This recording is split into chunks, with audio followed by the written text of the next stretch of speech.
Hello बच्चों, let's read the question. What does atomic radius and ionic radius really mean to you? तो बच्चों यहां अगर हम इसको पढ़ें अच्छे से तो atomic radius is radius of an atom and ionic radius is radius of an ion. तो इस तरीके से हम इसको एक्सप्लेन कर सकते हैं. और हम इसको अच्छे से कैसे एक्सप्लेन करेंगे और किस तरीके से इसका आंसर हम लिखेंगे, लेट्स सी. तो सबसे पहले मैं बात करता हूं एटॉमिक रेडियस की. तो क्या कह सकते हैं? Radius of an atom. Radius of an atom. अब ये किस तरीके से मेजर की जा सकती है या इसको हम कैसे डिफाइन करते हैं? ठीक है, तो it depends on the type of atom. ठीक है, कि वो किस एलिमेंट का एटम है. जैसे कि कोई मेटल है कि कोई नॉन मेटल है, तो उसके बेसिस पर इनको फर्दर क्लासिफाई किया गया है एटॉमिक रेडियाई को. तो मैं आपको बता देता हूं कि वो क्लासिफिकेशन कैसे है. तो एटॉमिक रेडियस को जो है क्लासिफाई किया गया है मेटेलिक रेडियस में, जब बात मेटल्स की हो, और कोवेलेंट रेडियस में जब बात नॉन मेटल्स की कोवेलेंटली बॉन्डेड जब हो तब हो, और एक है वॉन्डरवॉल्स रेडियस.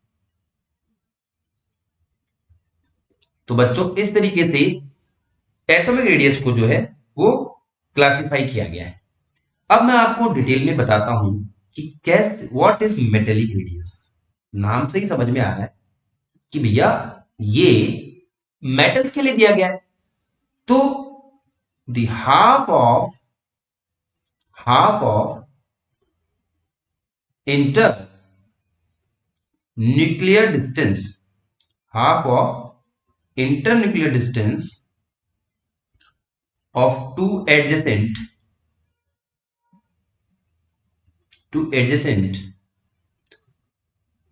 Metal atoms. ठीक है, मान लेते हैं दो एडजेसेंट मेटल एटम्स हैं, तो इनके इंटर न्यूक्लियर डिस्टेंस का जो हाफ होगा that is what? Metallic radius. अब मैं डिफाइन करने जा रहा हूं कोवेलेंट रेडियस को. नाम से ही समझ में आ रहा है कि ये कोवेलेंट बॉन्ड से कुछ रिलेटेड होगा. तो ओ सॉरी, भावनाओं में बह गए. वापस आते हैं, कोवेलेंट रेडियस की हम बात करते हैं. कोवेलेंट रेडियस, तो ये कोवेलेंट बॉन्ड से रिलेटेड होगा, ऑब्वियस ही बात है. तो ये जो दोनों रेडियस हैं, कोवेलेंट रेडियस और वॉन डर वाल रेडियस, ये दोनों किसके लिए होती है? नॉन मेटल्स के लिए होती है. किसके लिए होती है? नॉन मेटल्स के लिए. So half of internuclear distance, half of internuclear distance of two covalently bonded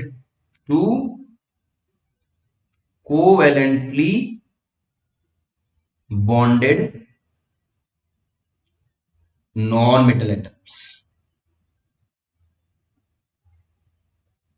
of same element. ध्यान रखना, जब हम सेम एलिमेंट की बात कर रहे हैं तभी हम उसको डिफाइन करते हैं. जैसे कि Cl के साथ जुड़ा हुआ है, फ्लोरीन फ्लोरीन के साथ जुड़ा हुआ है. तो ऐसे केस में अब हमें पता ही है कि कोवेलेंट बॉन्ड बनता है कैसे है? बाय ओवरलैपिंग ऑफ ऑर्बिटल से बनता है. तो ये जो इंटरन्यूक्लियर डिस्टेंस है, इंटरन्यूक्लियर डिस्टेंस को हम कह सकते हैं कि दिलों की दूरियां, जो दिलों की दूरियां हैं उनका जो हाफ होगा वो हम कह सकते हैं वो क्या होगा? कोवेलेंट रेडियस होगा. तो यहां पर एक कोवेलेंट बॉन्ड बनाया हुआ है, इसलिए कोवेलेंट रेडियस. ठीक है, अब मैं बात करने जा रहा हूं बच्चों यहां पर किसकी? वॉन्डरवॉल रेडियस की. अच्छा, वॉन्डरवॉल रेडियस, वॉन्डरवॉल फोर्सेस के बारे में आपने कुछ सुना होगा, सो उससे ही रिलेटेड है. सो वॉन्डरवॉल रेडियस, ठीक है, इसको हम कैसे डिफाइन करेंगे? Half of internuclear distance. तो वही डेफिनेशन में सब चीजें कॉमन सी चल रही हैं. Half of internuclear distance of what? Of two non adjacent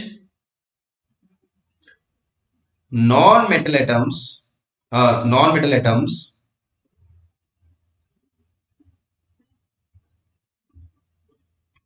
which have van der Waals forces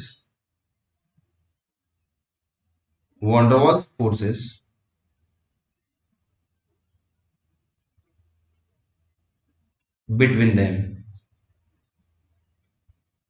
ठीक है, तो ऐसे केस में उसको हम क्या कहेंगे, वॉन डर वाल रेडियस।